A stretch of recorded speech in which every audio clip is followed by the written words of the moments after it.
India के foreign minister S Jaishankar साहब और बांग्लादेश की फॉरेन मिनिस्ट्री के एडवाइज़र तौहीद हुसैन साहब के दरमियान रिसेंटली एक इम्पॉर्टेंट मुलाकात हुई और उस मुलाकात में जहां पर और भी बहुत सारी चीज़ें डिस्कस की गई, वहां पर गंगा वाटर ट्रीटी के रिन्यूअल के हवाले से भी बातचीत की गई।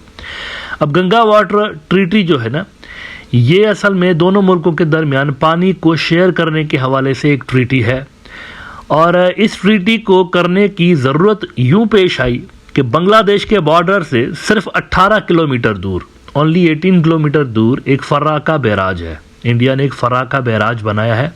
इस इंटेंशन के साथ उन्होंने बनाया था कि यहाँ से बैठ के तो हम पानी कंट्रोल करेंगे और वाटर को एज अ वेपन हम इस्तेमाल करेंगे। साफ साफ इसका जो मकसद था वो यही था।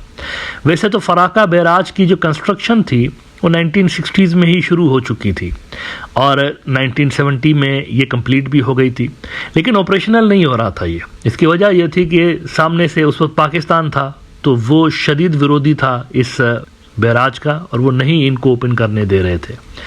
लेकिन जब बांग्लादेश बन गया तो 1975 में इन्होंने ये बैराज खोल दिया, ऑपरेशनलाइज कर दिया इसको। तब से लेकर दोनों मुल्कों के दरमियान एक मसला रहा पानी का और यहाँ से बांग्लादेश से इनको कहा जाता रहा कि आपने हमारे बॉर्डर से सिर्फ 18 किलोमीटर दूर ये बैराज बनाया है और आप हमारी तरफ आने वाले पानी के फ़्लो को कंट्रोल करते हैं। अब नॉर्मल सीजन्स में तो चले, मानसून के सीजन्स में कोई मसला नहीं होता, लेकिन ड्राई सीज़न जब होता था तो उसमें ये हो रहा था कि सारा का सारा पानी जो है वो इंडिया की तरफ जा रहा था, वेस्ट बंगाल की तरफ, और यहाँ नीचे की तरफ पानी का फ़्लो नहीं हो रहा था।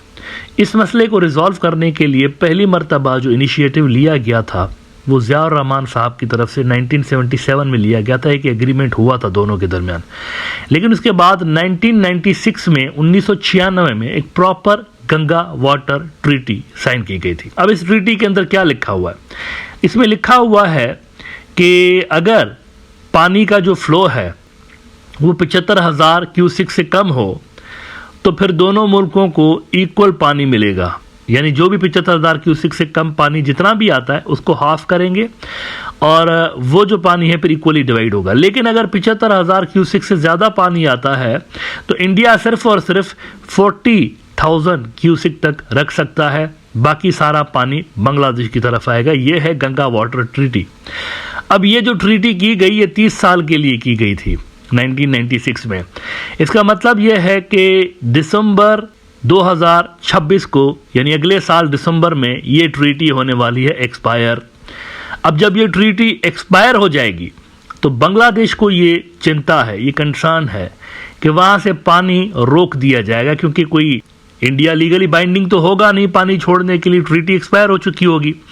तो वहाँ पर कंसर्न ये है कि ये सारा का सारा पानी ड्राई सीजन में ले लेंगे, मतलब अपनी तरफ मोड़ लेंगे उसको, क्योंकि फराका बैराज है जिस मकसद के लिए इन्होंने बनाया हुआ था। इसीलिए बांग्लादेश इंडिया को कह रहा है कि आप हमसे ये जो ट्रीटी है उसको रिन्यू करें। इसमें क्लॉज था, वैसे जब ये ट्रीटी की गई थी 1996 में तो उसमें ये क्लॉज था कि म्यूचुअल एग्रीमेंट के तहत ये जो ट्रीटी है एक्सपायर होने के बाद रिन्यू की जा सकती है। नाउ यहाँ पर प्रॉब्लम यह है और असेसमेंट भी यही है कि नरेंद्र मोदी की जो सरकार है, जो कि एक छोटा सा मेडिकल का वीज़ा का जो इशू है ना, उस पे ही जब ये पॉलिटिक्स खेल रहे होते हैं आजकल, और मरीजों तक की एंट्री इन्होंने, बांग्लादेश की जो मरीज हैं जो कि इंडिया में इलाज कराते थे, जब ये इतना गिर गए कि उनकी ही एंट्री बंद कर दी हॉस्पिटल्स के अंदर, तो ये तो उससे बड़ी चीज़ है। तो असेसमेंट यही है कि इसके ऊपर पॉलिटिक्स खेली जाएगी, गंगा वाटर ट्रीटी के ऊपर। लिहाजा बांग्लादेश इंडिया को प्रेशराइज कर रहा है कि आप हमसे ये ट्रीटी अगले साल की जो एक्सपायर हो रही है उससे पहले कर दें। चांसेस कम है इस बात के। ये मैं आपको बताऊं, इंडिया के अंदर जो मूड है ना, दो चीज़ें हैं। ममता बनर्जी को अपनी लगी पड़ी है, वो कह रही है कि जो भी टॉक्स होंगे ना, पहले आपने हमसे पूछा ही नहीं था वेस्ट बंगाल वालों से, खुद ही उठ के सेंटर ने बांग्लादेश के साथ ट्रीटी कर दी। अब बंदा पूछे कि यार आप तो स्टेट है ना, आपसे क्या बात करनी, आप तो इंडिया का हिस्सा हैं, तो बांग्लादेश आपसे क्यों बात करेगा? वो तो सेंटर से बात करेगा ना भाई। मुल्कों के जब दरमियान मामलात होते हैं तो स्टेट टू स्टेट लेवल के मामलात होते हैं ना, प्रोविंस के साथ थोड़ी होगा स्टेट के साथ मामला। बांग्लादेश का कोई अथॉरिटी नहीं है वेस्ट बंगाल के साथ इस तरह की ट्रीटीज करने की। पानी फेडरल मुद्दा है ना, सेंटर का मुद्दा है, इनका मुद्दा नहीं है।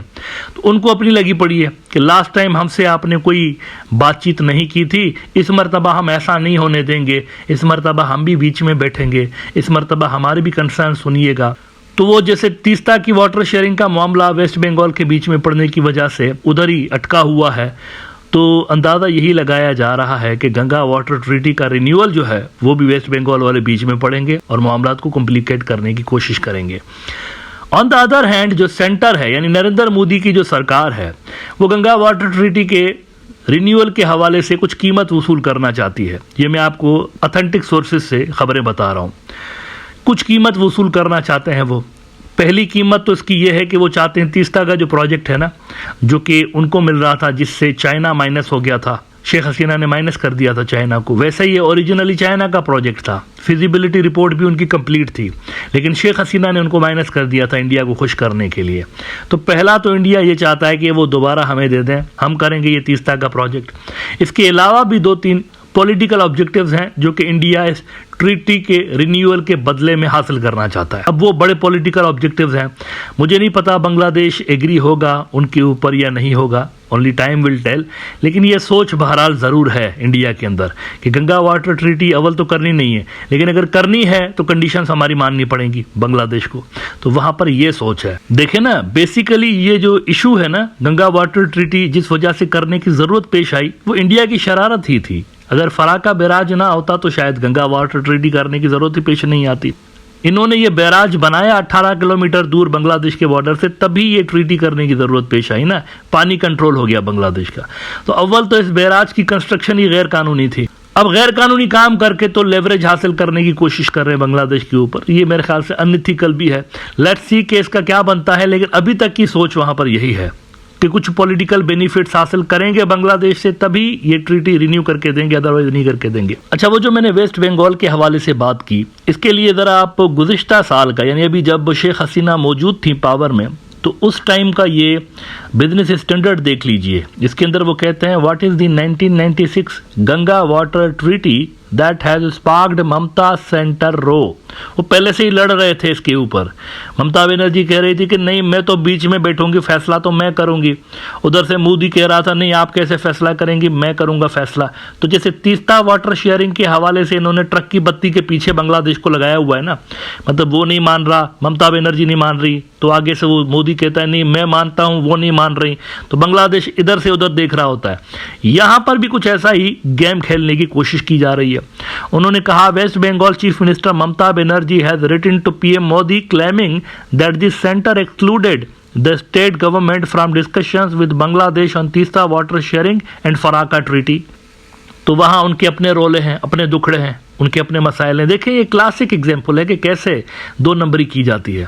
पहले खुद ही मसला क्रिएट करते हैं, फराका बना के मसला खुद ही क्रिएट किया, फिर उस मसले के ऊपर राजनीति खेलने लगी और उसको प्रेशर टैक्टिक के तौर पर इस्तेमाल करने लगे। अगर फराका ना होता ये सब चीज़ें ना होती। वैसे इस बैराज की कंस्ट्रक्शन ही इलीगल थी, डाउन स्ट्रीम में जाते हुए पानी के ऊपर कैसे बैराज बना सकते हैं आप? उस पानी के ऊपर आपका वैसे राइट था ही नहीं, लेकिन इन्होंने बना दिया और अब इसके ऊपर राजनीति खेली जा रही है। तो तीस्ता की तरह ये वाला जो मसला है ना गंगा वाटर ट्रीटी का, ये भी काफ़ी कॉम्प्लिकेटेड है। देखना यह है कि बांग्लादेश की जो नई सरकार है वो इस मसले को कैसे रिजॉल्व करने की कोशिश करते हैं।